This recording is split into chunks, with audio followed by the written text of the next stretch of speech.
Bonjour à toutes et à tous et bienvenue dans un nouveau portrait d'espace, un portrait tout particulier aujourd'hui car nous sommes avec Nathalie Cabrol. Bonjour Nathalie. Bonjour.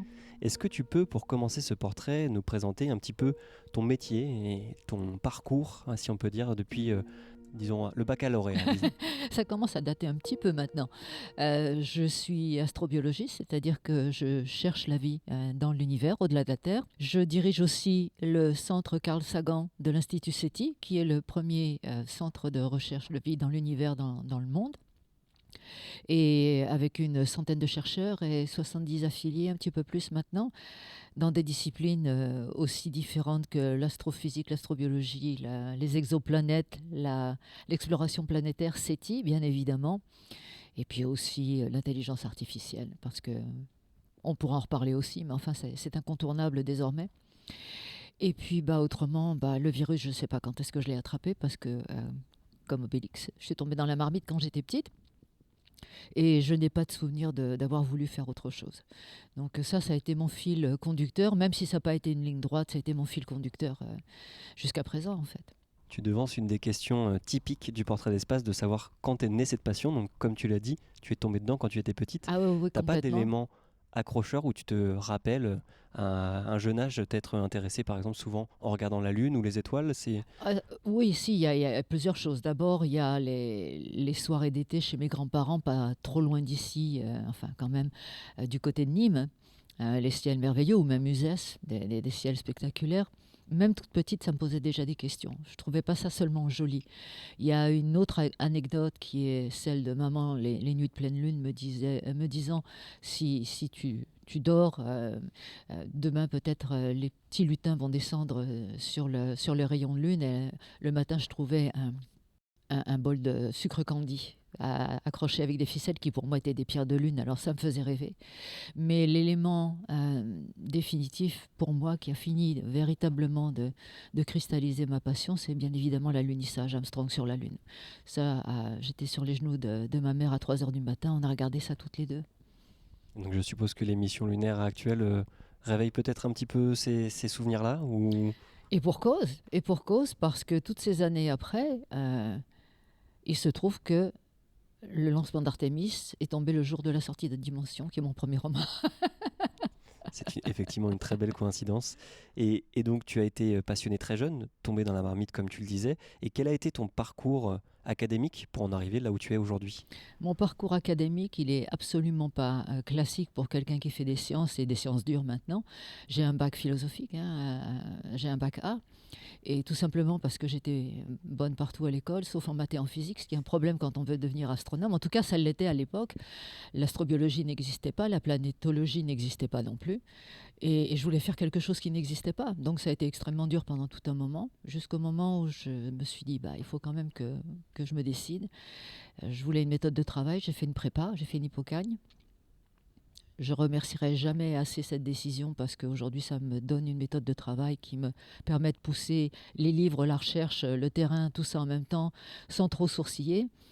Mais c'est aussi une rencontre avec Jean-Pierre Alix, un professeur de géologie et de géographie physique, qui m'a fait découvrir la climatologie, l'hydrologie, la télédétection et qui m'a montré que, il y avait aussi une planète qui était drôlement intéressante, c'était notre Terre. Et là, ça a été véritablement une illumination pour moi. Et je me suis dit, on va commencer avec ça. Et comme je voulais pas faire les concours, je suis partie en deuxième année directement avec mes équivalences de première année grâce à la prépa. Je suis rentrée à Nanterre, j'ai intégré le laboratoire du Henri Elahi et travaillé sur les risques naturels et l'environnement avec le professeur Soutadé jusqu'à temps que mon rêve me rattrape au moment où j'avais fini par faire confiance à l'univers et me laisser porter par les circonstances. Et en fait, à une semaine de poser mon mémoire de maîtrise, en tout cas le sujet, il y a quelqu'un qui faisait de la planétologie qui est venu me chercher. Et j'ai été voir cette personne à l'Observatoire de Meudon. Et je suis redescendue 9 ans plus tard avec une maîtrise et un doctorat en planétologie. Le reste après, ça s'est enchaîné comme ça, c'est des rencontres. Et j'ai fini à la NASA avec une bourse de 9 mois en fait du ministère de la Recherche. J'étais partie pour 9 mois avec pas de poste en France, véritablement. Au retour, je me suis dit au moins je vivrai ça. Et puis c'est la NASA qui m'a demandé de rester. Alors que ça avait commencé quand j'avais pas exactement 5 ans, à rêver devant un astronaute de la NASA qui descendait d'une échelle. Euh, le 7 novembre en 94, je suis passée par l'entrée principale de NASA Ames en Californie et j'ai commencé à voir le drapeau de la NASA qui flottait et puis un building sur lequel il y avait marqué NACA, qui était l'ancêtre de la NASA, et toute l'histoire qui commençait à se décliner devant mes yeux. J'avais l'impression d'être comme Mary Poppins et d'avoir sauté dans la carte postale. C'est quand même assez incroyable comme parcours ce que tu nous racontes. Tu t'es laissé porter par l'univers et on le verra dans l'émission qu'on fera ensemble, ça a tout son sens. Et aujourd'hui, si tu devais nous résumer rapidement, disons, quel est ton poste en tant que directrice donc, du centre de recherche Carl Sagan, quel est un petit peu ton quotidien, qu'est-ce que tu y fais? Ce qui est merveilleux, c'est qu'il n'y a pas véritablement de quotidien. La beauté de cette position, c'est que j'ai absolument pas d'administration à faire, très peu. C'était la condition pour moi pour accepter parce que je suis une chercheuse, je voulais pas pousser du papier, ça m'intéressait pas. Mais par contre, le président et CEO de l'Institut l'a compris très bien, il a vu que c'était à son avantage. Tant que je fais de la recherche, je reste au top de ce qui se passe et donc ça nourrit en fait ce que je fais à l'Institut. Donc je m'occupe de la vision stratégique pour la recherche de la vie dans l'univers à l'Institut et essayer de voir les directions où on peut emmener l'Institut pour le faire s'étendre. On s'entend très très bien avec le CEO. Et tous les deux, on a transformé, ces 10 dernières années, on a véritablement transformé l'Institut. Ça, j'ai pas de mal à le dire parce que c'est vrai. On peut le voir, il y a les chiffres pour le soutenir. Et ce qui nous a grandement aidé, en fait, je sais pas dans quel sens le dire, parce que c'est probablement parce qu'on a un président CEO extrêmement actif à l'Institut, que l'Institut a aussi pris du volume, s'est fait plus remarquer. Et il y a quelques années, il y a le cofondateur de Qualcomm, qui est une boîte de communication dans Silicon Valley, enfin aux États-Unis, dirons-nous, Californie, qui a fait un énorme don de 200 millions à l'Institut. Ce qui à l'heure actuelle est vraiment important, en particulier parce que la science, on ne sait pas tellement pour le moment où elle va, même si l'horizon est meilleur que ce qu'il était il y a 6 mois, dirons-nous.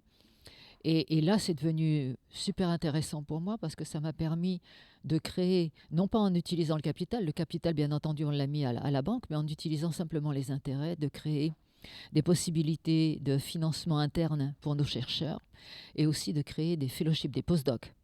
Et donc ça, c'est mon aspect un petit peu de dire on va soutenir la science autant qu'on peut et soutenir nos chercheurs et donner des opportunités à tout le monde. Donc en ce moment, c'est un petit peu cette espèce de contradiction dans un environnement qui est assez hostile à la science, à la recherche. L'Institut se comporte plutôt bien et nos chercheurs ont véritablement le sentiment qu'on est là pour eux parce que ça a été une période assez délicate.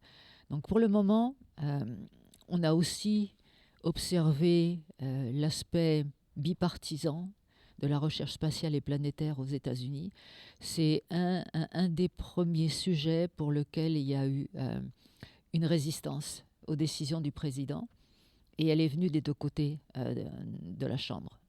Donc ça, c'est récurrent dans l'histoire. Non pas que les présidents les précédents étaient à ce point hostiles à la science, mais il y en a quelques-uns qui ont quelquefois proposé de couper le budget de manière significative parce qu'ils avaient d'autres priorités, par exemple. Et à chaque fois, ça s'est terminé de la même manière. C'est-à-dire que républicains comme démocrates ont dit non, on ne touche pas à ça. Et une dernière question pour conclure sur cette vision vers l'avenir. Si tu avais un conseil à donner à celles et ceux qui voudraient se lancer dans une carrière spatiale, quelle qu'elle soit en recherche ou pas, quel serait-il? Quoi qu'il arrive, il faut s'accrocher. Il faut s'accrocher parce que quand on a une passion, si c'est seulement une décision en disant c'est cool, alors je pense que les gens n'ont pas de problème parce que ça marche pas, dans le fond, c'est pas si important. Si vous avez une passion et si vous avez une vraie vision, c'est le problème et c'est la solution. Parce que moi, j'ai vu quand j'étais plus jeune, adolescente, j'avais une vision de ce que je voulais faire. Mais j'ai compris avec le temps qu'on ne peut jamais prédire le futur avec le présent. Et ce que je voulais faire, ça n'existait pas encore. J'étais pas prête pour les séances dures comme les maths et la physique à ce moment-là, mais j'étais déjà naturaliste. Et la géologie planétaire qui est arrivée, ça m'a donné une chance d'exprimer et de commencer en astrobiologie dans ce domaine-là. Les maths et la physique, c'est venu après. Et maintenant, j'ai plus de problème avec ça. C'est même de la physique assez solide quand on voit les discussions dont j'ai parlé. En plus, j'avais la chance d'avoir un mari qui déclinait les équations d'Einstein au petit déjeuner. C'était une espèce de petit génie, mais bon. Mais lui, il avait trouvé le moyen de m'expliquer, de me faire comprendre pourquoi les maths, c'était un langage et que c'était pas plus compliqué que ça. Et on passait des moments merveilleux tous les deux. Quand j'exprimais quelque chose que je voulais... je lui disais, je voudrais exprimer quelque chose en équation. On partait tous les deux là-dessus. Et la physique, c'est venu avec les instruments que j'ai posés dans les Andes, avec les données que je devais... Donc moi, j'avais besoin de voir et de toucher. Et en plus d'un bon prof. Et il y avait quelqu'un qui me connaissait et qui savait comment me faire comprendre les choses. C'est difficile quand on est à l'école parce qu'on a une éducation qui est moyennée. Aucun enfant, aucun adolescent est une moyenne. Chacun est un cas unique, mais on n'a pas le temps et on n'a pas les moyens. Donc... quand je dis que c'est le problème, c'est là où il est le problème. C'est que quelquefois, la passion qu'on a, on projette le futur avec le présent. Ça, c'est une première erreur à éviter. Ce qu'il faut faire, c'est absolument développer tous les outils qu'on peut développer. Que ce soit adapté ou non dans notre esprit à ce qu'on veut faire. Moi, je me suis vu faire de la philo. C'est pas que ça m'ennuyait, c'était drôlement intéressant, la philosophie. Mais c'est pas ce que je voulais faire. Je voulais être astronome et je voulais m'engager dans les sciences. Et ben pourtant, j'y arrivais pas. Alors on m'a fait faire de la philo. J'ai fait de l'épistémologie dans la philo, etc. Qu'est-ce que je fais dans mes bouquins aujourd'hui? Comment j'écris mes articles? Comment j'écris mes livres? J'ai fait de la climatologie quand j'étais au laboratoire Henri Elahi.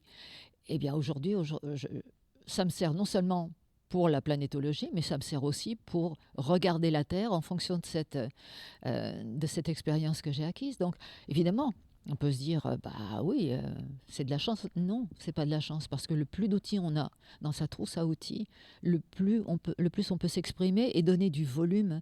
Je n'allais pas faire de mauvais jeu de mots, mais donner de dimension à ce qu'on fait. Donc, ça, c'est très important.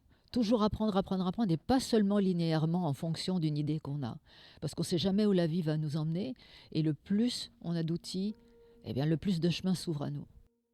Merci beaucoup pour ces quelques conseils que tu nous as donnés et ces bribes d'informations sur lesquelles on va rebondir dans l'émission. Donc je te remercie dans un premier temps, et on se retrouve d'ici quelques jours, nous, pour ceux qui écoutent ce podcast, pour une émission passionnante avec Nathalie Cabrol. Merci beaucoup. Merci.